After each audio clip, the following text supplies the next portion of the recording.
Te damos la bienvenida a nuestro canal de YouTube y podcast. Nos alegra mucho que estés aquí. Nuestro deseo es compartir mensajes que fortalezcan tu fe, inspiren tu vida y acompañen tu caminar con Dios. Si este contenido bendice tu vida, recuerda, suscríbete al canal y activa las notificaciones para seguir creciendo juntos en cada episodio. Gracias por ser parte de esta comunidad. Dios los bendiga, hermanos. ¿Cómo están? ¿Bien? Me da gusto verlos aquí. Ya empieza a hacer calorcito, ¿verdad? Ya toda esta semana dormí con ventilador encendido.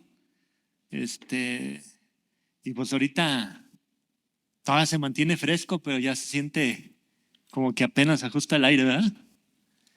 Bueno, pues mire, estoy muy contento de estar aquí con ustedes. Estoy muy contento de poder compartir un poquito de la palabra de Dios.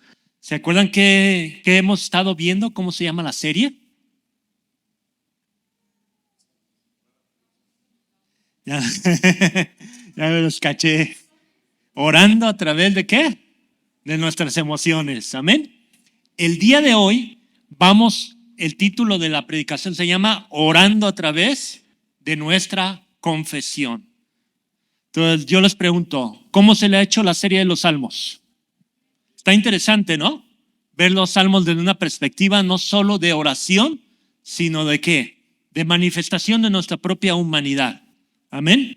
Mire, hermano, estamos aprendiendo a través de los salmos a expresar el corazón.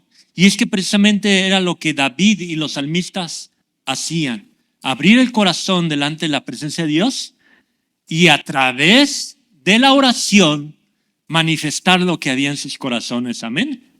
Entonces estas semanas hemos aprendido primero a orar a través de ¿qué? De nuestros miedos. Entonces no se trata de negar nuestros miedos, no se trata de dejarnos controlar por el miedo. Se trata de ¿qué, hermanos? De expresarlos y dejar que sea Dios el que se manifieste a través del miedo. Amén. Que sea Dios el que hable. También aprendimos a orar a través de ¿qué? De nuestro dolor.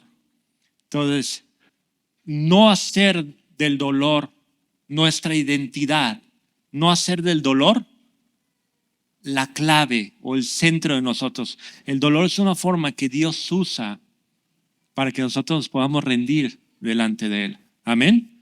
Y bueno, también fuimos animados a que cuando oramos, Dios está ahí. Dios es omnipresente, omnisciente y omnipotente. Y adivine qué, hermano, ese Dios todopoderoso es alguien en el que nosotros podemos confiar. Y esto es lo maravilloso. Si nosotros tenemos a un Dios todopoderoso, que al mismo tiempo es un Dios cercano, nosotros tenemos una fórmula perfecta, hermanos, para disipar cualquier oscuridad y dolor que haya en nosotros. Amén. Hoy vamos a hablar de un tema muy interesante, hermanos. La confesión. La confesión.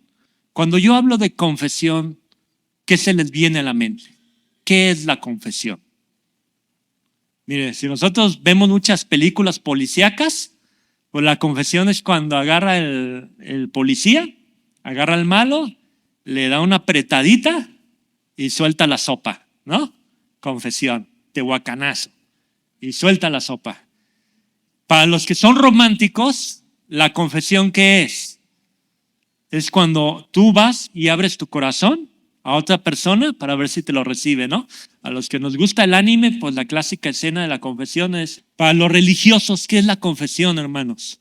Bueno, para algunos es ir con una persona que tiene un uniforme, vestido de negro, y decirle todo lo que hemos hecho, y él nos hace una prescripción religiosa, ore tales cosas, y Dios ya lo perdonó, ¿no? ¿Qué más es la confesión, hermanos? A veces, para el cristiano común y corriente, es un ciclo interminable que no termina por sanar nada. Un ciclo que empieza primero por el pecado. Luego viene la culpabilidad. Luego andamos cabizbajos, sin saber qué hacer, movidos emocionalmente. Llega el domingo, alguien nos pregunta, ¿cómo estás? Y entonces soltamos todo lo que traemos, ¿no? Vomitamos todo el dolor. Y de repente nos sentimos bien. ¿Algo cambió en nosotros? ¿Involucramos a Dios en el proceso? No. Y ahí viene lo malo. Como ya te sentiste bien, sales y vuelves a pecar, te vuelves a sentir mal, vuelves a estar cabizbajo, te esperas toda la semana, llegas el domingo y se vuelve un ciclo interminable. La confesión se vuelve algo incompleto. Y tristemente muchos cristianos vivimos así. Usamos al pastor, usamos al consejero como un bote de basura, solo para no sentir dolor, pero no para sanar. Esto, hermanos, cada una de las confesiones que he mencionado no es el cuadro bíblico de la confesión. No es lo que Dios estableció que fuera la confesión. El día de hoy quiero que aprendamos a orar a través de nuestra confesión. Que entendamos qué es la confesión en Dios. Amén. El día de hoy vamos a estudiar el Salmo capítulo 32. Entonces, para que lo tengan ahí abierto, Salmo 32. Y vamos a ver cada uno de los versículos. Voy a empezar ahorita primero con los primeros 3 versículos. Los primeros 2 versículos. Dice, yo tengo la nueva versión de las Américas. Dice, cuán bienaventurado es aquel cuya transgresión es perdonada, cuyo pecado es cubierto.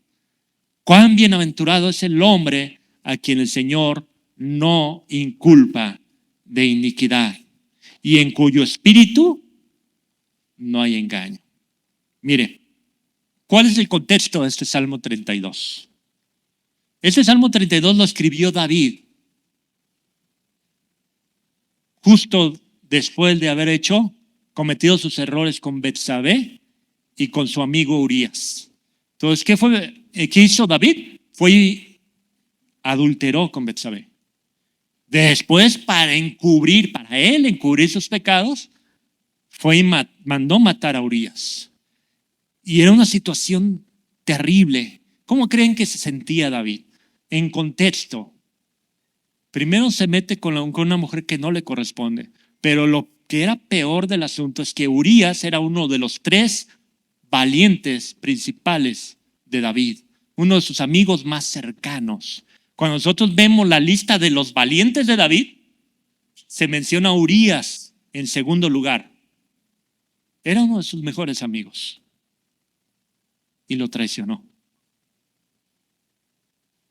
Cuando tú sabes este contexto, esperas que el salmo empiece con: Señor, me siento miserable, he pecado, no sirvo para nada, ¿no? Lo normal, como uno se siente mal. Pero no, empieza con: bienaventurado aquel cuya transgresión ha sido perdonada. Hasta suena un poco cínico, ¿no? Arranca diciendo: yo ya estoy libre de pecado. Pero hermanos, no hemos visto el contexto. Imagínense, por ejemplo, que Hitler, es un clásico ejemplo, ¿no? Te preguntan, uno siendo cristiano, luego llega alguien que no es cristiano y te pregunta: a ver, espérame. Entonces tú me dices que la salvación es gratuita. Entonces, si Hitler se hubiera arrepentido, ¿se salvaría? Y sabemos que esa pregunta trae trampa, porque si tú le dices que sí, se va a ofender. Hay una predisposición a ofenderse. Pero lo que ellos no entienden es que no es tan sencillo el proceso del perdón. De nuestro lado no es tan sencillo, porque nosotros tenemos que cargar ¿con qué? Con el dolor, con la parte de la conciencia, con parte de entender cuán miserable eres y con el proceso ¿de qué? De la restauración. Y eso es un proceso bastante largo. Y de ese proceso quiero hablar el día de hoy. Sí, si Hitler se hubiera arrepentido, hubiera sido salvo. Pero el arrepentimiento no es una confesión verbal. Lleva algo mucho más profundo. Amén. Este proceso David lo llevó a cabo. Y el día de hoy quiero que entendamos cómo trabaja la gracia de Dios aparte de un corazón que de veras quiere ser transformado, hermanos. Amén. Primero, quiero hablarles del fundamento, la base. El perdón es una obra de Dios. El perdón no se trata de ti. El perdón surge ¿de quién? De Dios. Y se completa en Dios. Volvemos a leer versículo 1 y 2. Cuán bienaventurado es aquel cuya transgresión es perdonada, cuyo pecado es cubierto. Cuán bienaventurado es el hombre a quien el Señor no culpa de iniquidad y en cuyo espíritu no hay engaño. ¿Qué significa bienaventurado, hermanos? Feliz. ¿Qué significa? Súper feliz. 4 veces feliz. ¿Qué más significa? Bendecido. Es un estado de alegría suprema, de desbordamiento. Amén. Entonces aquí lo que nos está diciendo que es muy bendecido, es muy desbordante, está lleno de alegría, alguien que ha sido perdonado, hermanos. Amén. Para David, la vida ideal no era ir a la playa. Para David, la vida ideal no estaba en una buena comida. Miren, hermanos, a veces somos muy superficiales. Pensamos que la felicidad está ¿en qué? En un buen viaje, en un crucero todo pagado, en un buen trabajo, en un carro de lujo. ¿En qué más? De no volver a trabajar en nuestras vidas, ¿no? Muchos sueñan con ganar la lotería. Si yo ganara la lotería, yo sería feliz.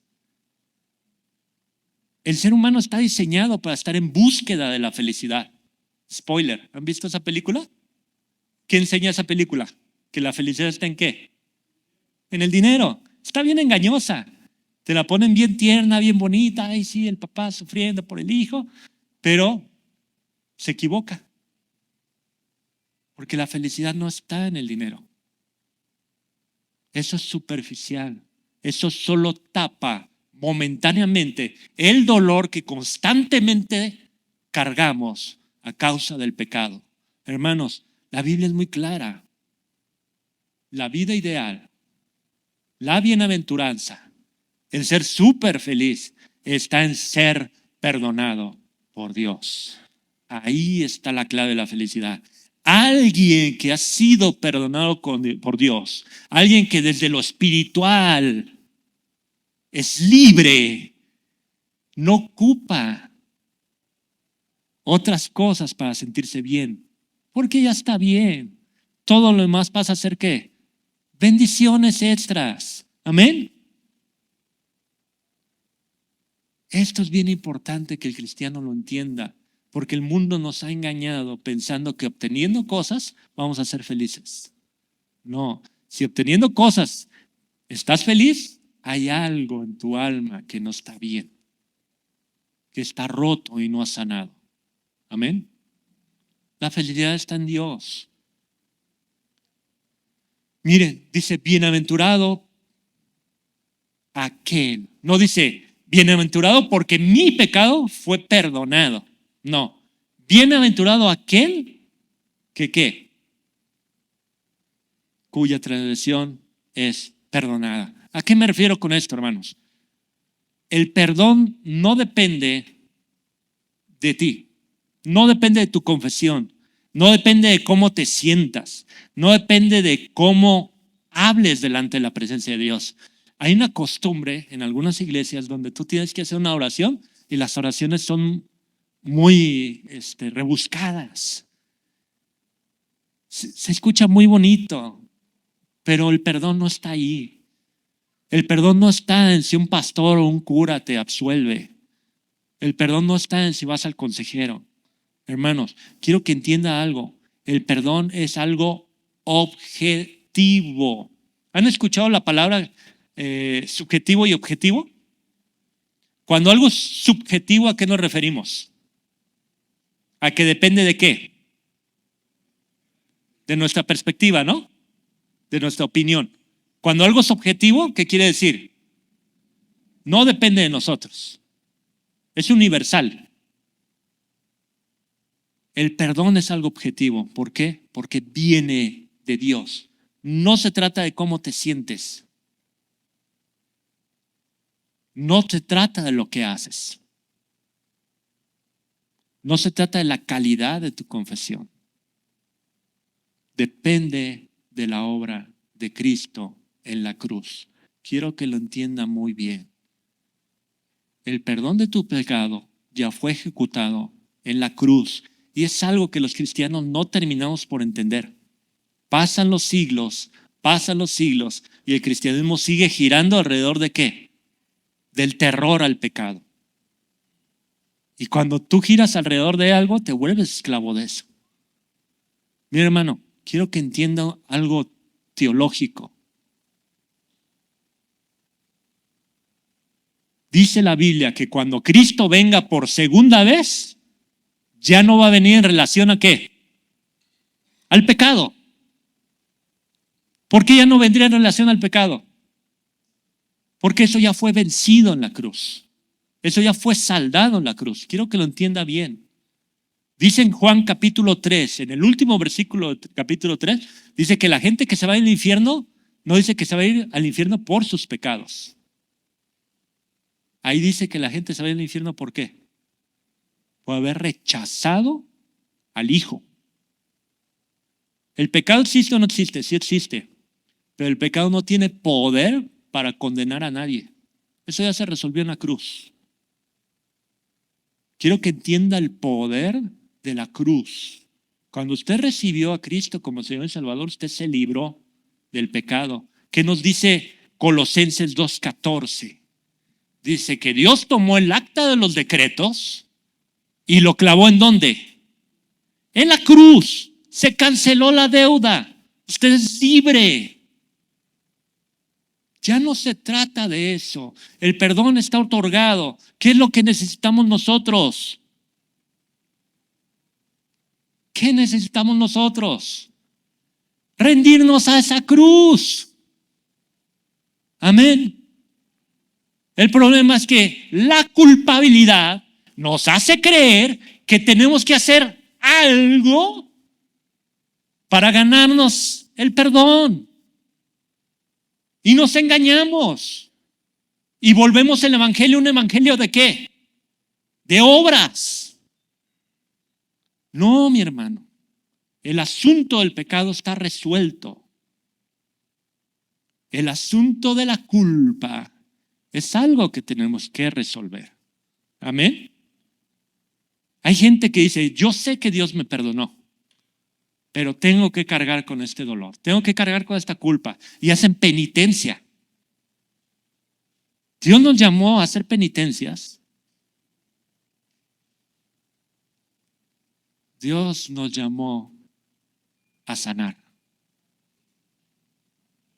No algo superficial.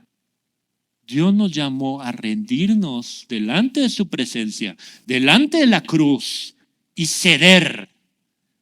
Ya no vivo yo, mas Cristo vive en mí. Pero el asunto del pecado no fue lo único que se resolvió en la cruz. El asunto de cargar la culpa también fue resuelto en la cruz. Mire, quiero que, segundo punto, el peligro del silencio. Versículos 3 y 4 dice, mientras callé mi pecado, mi cuerpo se consumió. ¿Qué dice que pasó con su cuerpo? Se consumió con mi gemir durante todo el día, porque día y noche tu mano pesaba sobre mí, mi vitalidad se desvanecía con el calor del verano. ¿Saben cuánto tiempo pasó de cuando Urías murió a cuando David confesó su pecado? Como un año. ¿Qué pasó durante ese año mientras él cayó? Él era un muerto en vida, hermanos. Su cara demacrada, su alma destrozada. La presencia de Dios no lo consolaba. Estaba seco por dentro. Y mire, hermano, cuando nosotros no confesamos el pecado nos consume. Y tenemos un sistema bien curioso, hermanos. Vivimos pecando entre semana con un alma seca, destrozada, buscando qué comprar, buscando en qué gastar y buscando qué hacer y viviendo, no sé, desperdiciando el tiempo viendo videojuegos, reels, televisión, maratonando series, comiendo, para no sentir el dolor de un alma seca por el pecado. Y llegamos el domingo y sentimos la presencia de Dios. O confesamos nuestro pecado con alguien y lo usamos de cesto de basura a esa persona. Tomamos poquita agua de la presencia de Dios. Y volvemos afuera a volvernos a hundir en la sequedad. ¿Qué pasa, hermanos, si usted se la pasa toda la semana sin tomar agua y solo bebe agua los domingos? ¿Qué le va a pasar?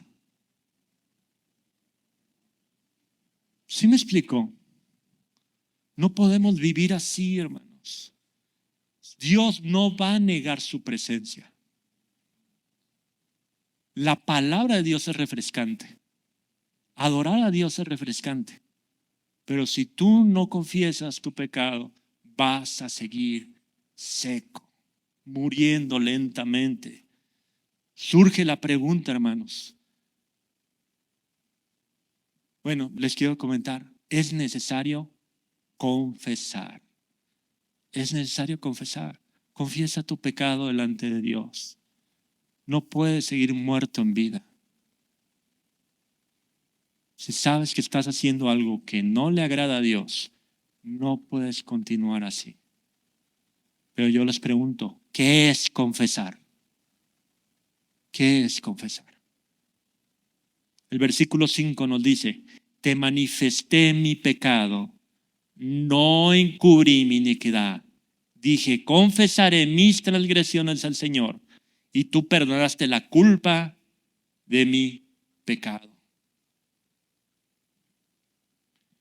Confesar nuestros pecados, hermanos, es mucho más que admitir la culpabilidad. Mire, no nos engañemos. Hay gente, Salón, que se para enfrente de todos después de que lo cacharon y confiesa su pecado. Hemos visto recientemente ministros, pastores, que después de 5 años de estar cometiendo su pecado o más, lo cachan y entonces se paran enfrente de toda la congregación y piden perdón. ¿Eso es confesar, hermanos? No, eso es un estado de sobrevivencia, de supervivencia. ¿Qué es lo que quieren? Apaciguar el golpe. Quieren sufrir lo menos que puedan las consecuencias. Hacen lo políticamente correcto. Pero no es que sientan esa necesidad de arrepentirse delante de Dios. Porque si hubiera sido eso, no hubieran pasado 5 años. Bueno, espero que no estemos en una situación similar. Confesar no se trata solo de qué, de admitir la culpabilidad. La confesión bíblica va mucho más allá, hermanos. Mucho más allá. Primero, es dejar de cubrir el pecado. Deja de encubrir tu pecado. El versículo 5 lo dice muy bien. Te manifesté mi pecado y no encubrí mi iniquidad. Miren, hermanos, la tendencia natural del hombre es encubrir. ¿Por qué? Es algo natural. Si algo te va a hacer daño, ¿qué haces? Te cubres. Si yo ahorita agarro las llaves y se las viento a la cabeza al hermano Sergio, pues va a tratar de esquivar, ¿no? Dios nos diseñó así, es algo de supervivencia. Pero en Cristo tenemos que tener cuidado con esto. ¿Por qué cuando estamos en pecado nos encubrimos? Porque podemos perder muchas cosas.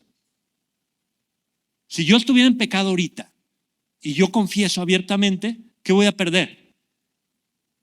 La confianza de ustedes, el avance ministerial, los lazos con Nef.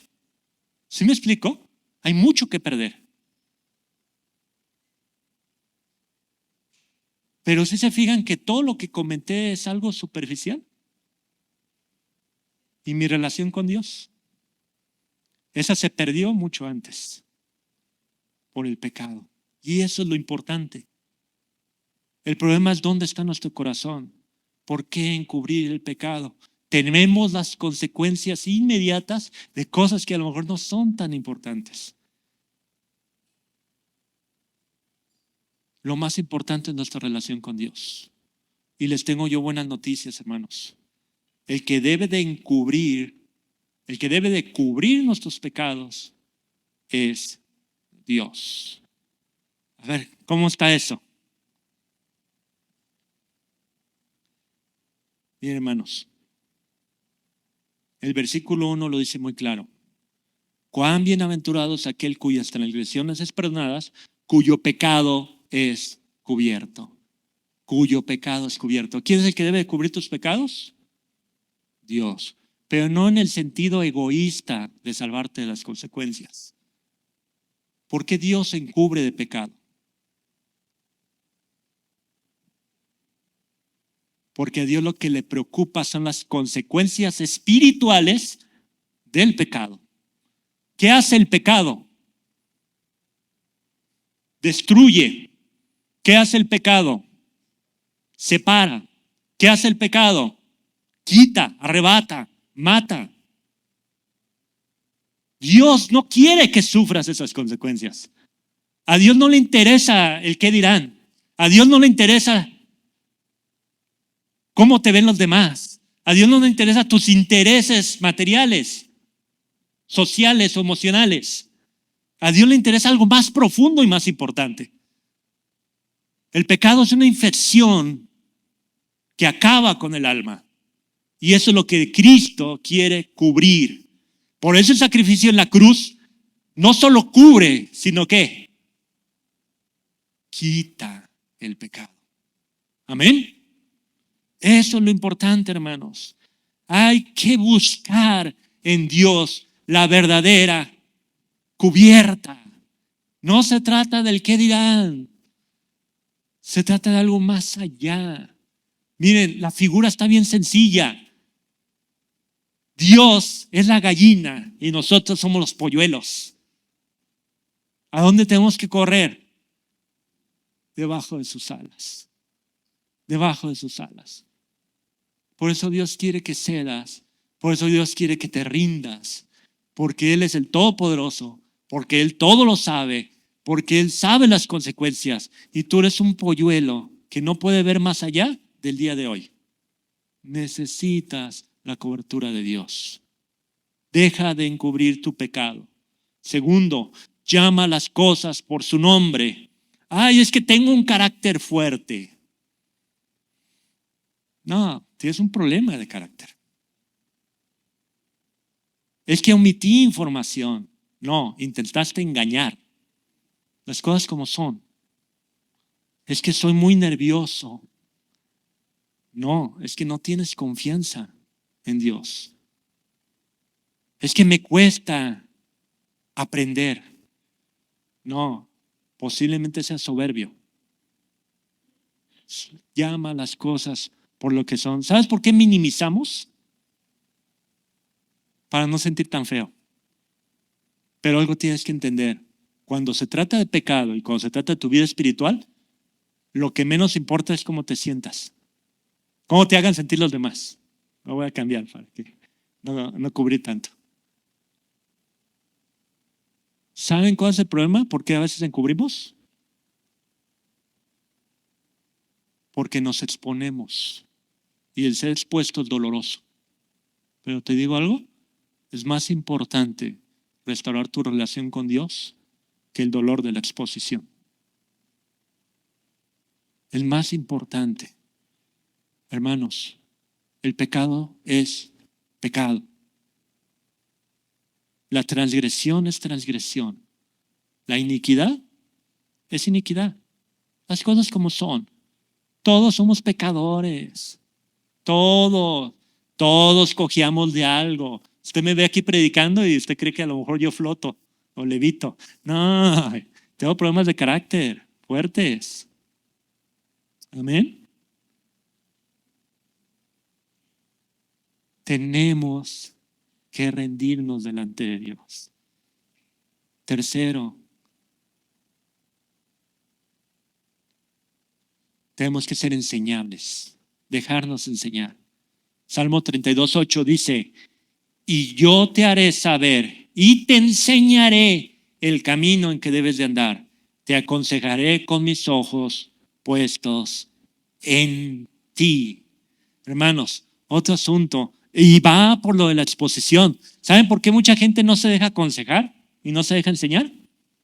Por la exposición, por el dolor, porque te sientes exhibido y lo que menos quieres es que pongan el dedo en la llaga.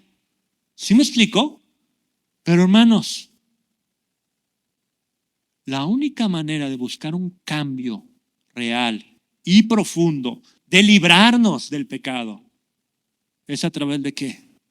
De la enseñanza, de exponerte a la palabra de Dios, de dejarte de guiar, de dejar que Dios hable a tu vida, hable a tu corazón, toque en profundidad, te duela, llores, te quejes, te retuerza y te vuelva a hacer. Mi hermano, él es el alfarero, tú eres el barro. ¿Qué le pasa al barro cuando no está quedando? Hay que volverlo a aplastar. Amén. Mira, hermano, él es fuego purificador. Malaquías dice que él se sentará, te tomará y como a jabón de lavadores te tallará. ¿Usted cree que es muy fácil ser tallado? Duele, pero vale la pena. Amén. Te haré saber. ¿Cómo enseña Dios? A través de su cuerpo, a través de su iglesia. David quedó callado, hasta que llegó Natán y lo expuso. Pero aquí hay dos cosas bien favorables. Natán no lo expuso para destruirlo. Natán estuvo ahí ¿para qué? Para apoyarlo. Era su amigo. Pero era necesario ¿qué? Que despertara. Le dio un bofetadón de aquellos. Tuvo fea la reprensión. Pero esos son los verdaderos amigos. Y del otro lado tenemos a David, un rey que no tomó la misma actitud que Saúl. Nada le costaba mandar matar a Natán. Pero David tenía un corazón enseñable y le dijo a Natán, ¿qué tengo que hacer? ¿Qué tengo que hacer? Y esa es la actitud que el cristiano debe tener. ¿Estás en pecado? ¿Está consumiendo? ¿Qué tienes que hacer?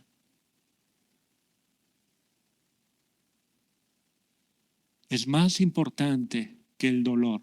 Es más importante que la exposición, ser enseñado por Dios. Para eso Dios puso el discipulado. Para eso Dios puso la iglesia. Ustedes vieron hace un año, vimos una serie, los unos a los otros.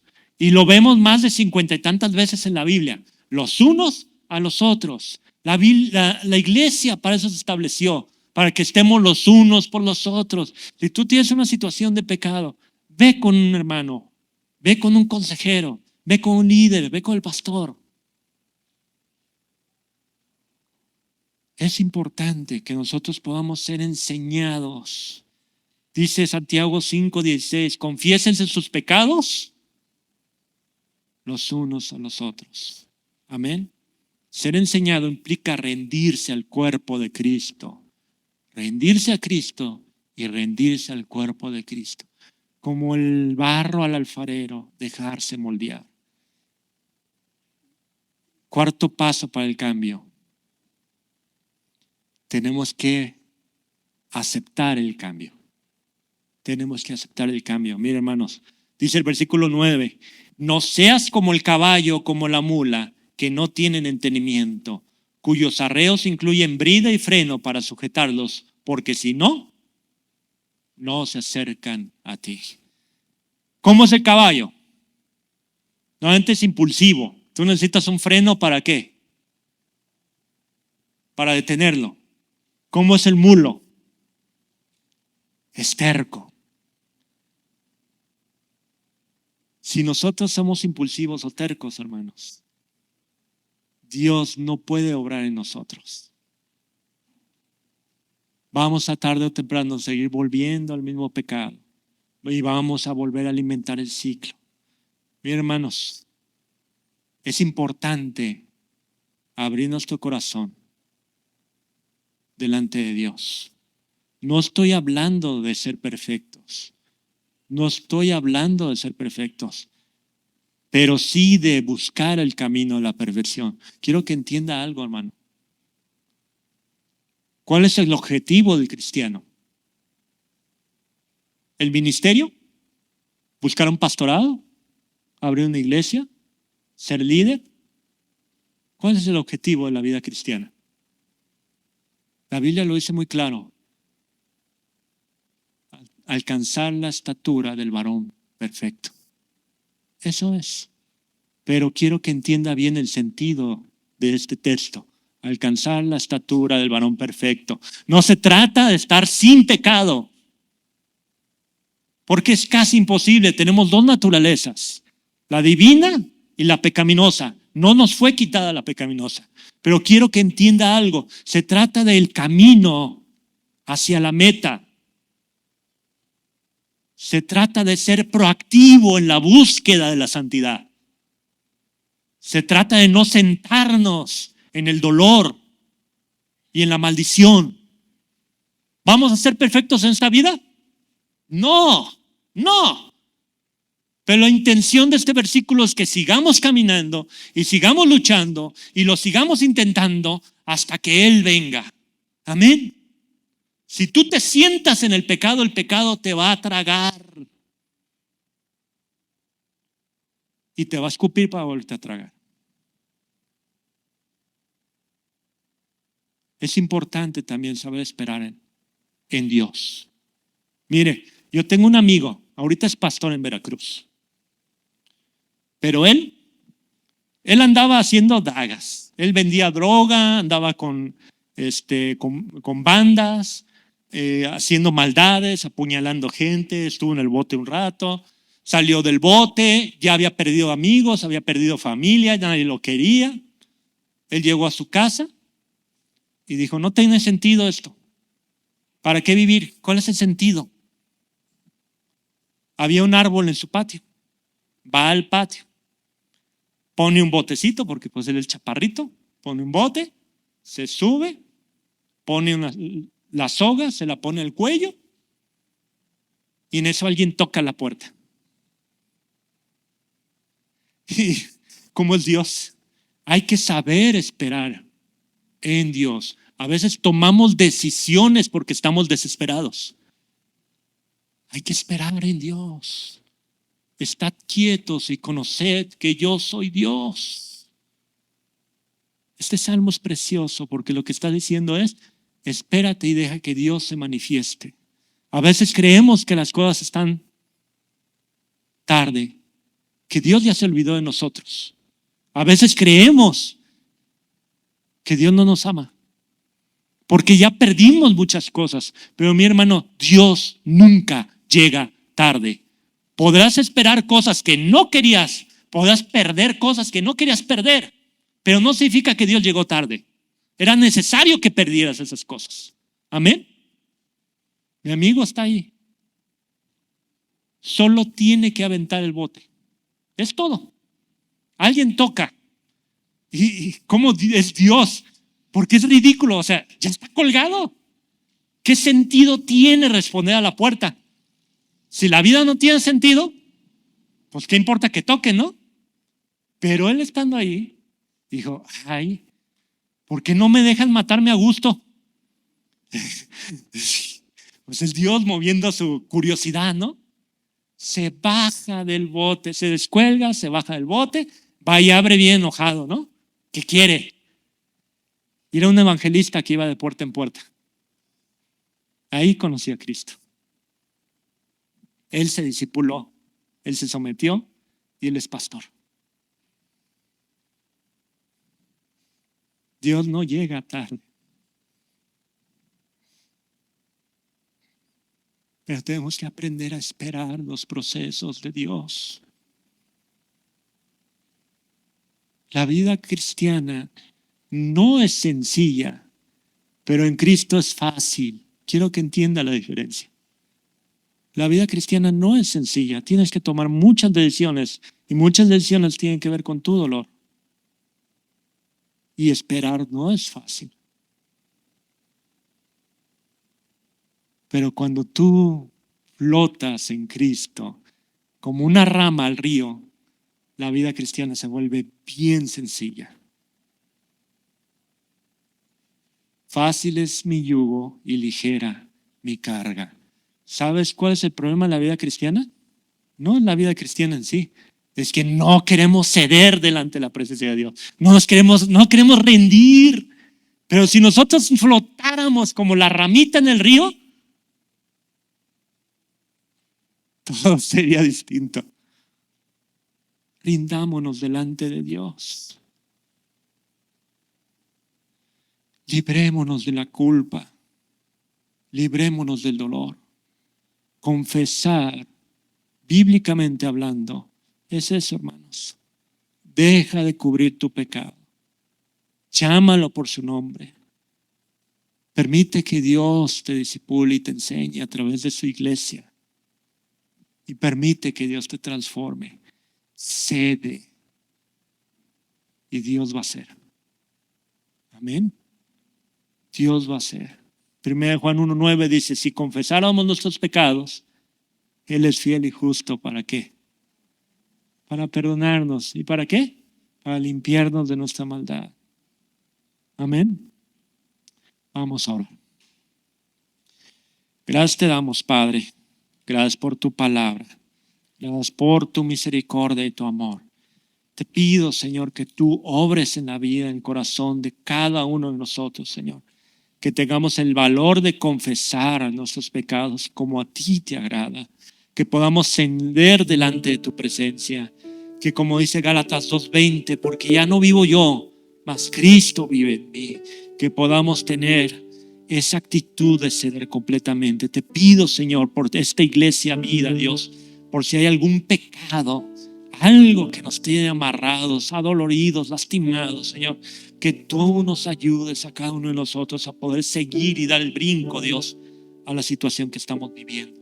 Te lo pido en el nombre de Jesús. Glorifícate en nosotros, Señor. Cumple tu propósito en nosotros y que podamos nosotros aferrarnos a ti, Padre. Te lo pido en el nombre de Jesús. Amén. Amén. Dios bendiga, hermanos. Gracias por acompañarnos hoy. Nos alegra mucho que hayas estado con nosotros. Te esperamos el próximo domingo en nuestra transmisión en vivo a las 11:30 am. Si estás cerca, será un gusto verte presencialmente a las 9:30 o a las 11:30 am. En nuestras redes puedes encontrar la ubicación de la iglesia como Iglesia Vida. Y si es tu primera vez conectándote, déjanos un comentario o envíanos un mensaje. Nos encantará conocerte. Y recuerda suscribirte al canal y activar las notificaciones para seguir creciendo juntos. Nos vemos el próximo domingo.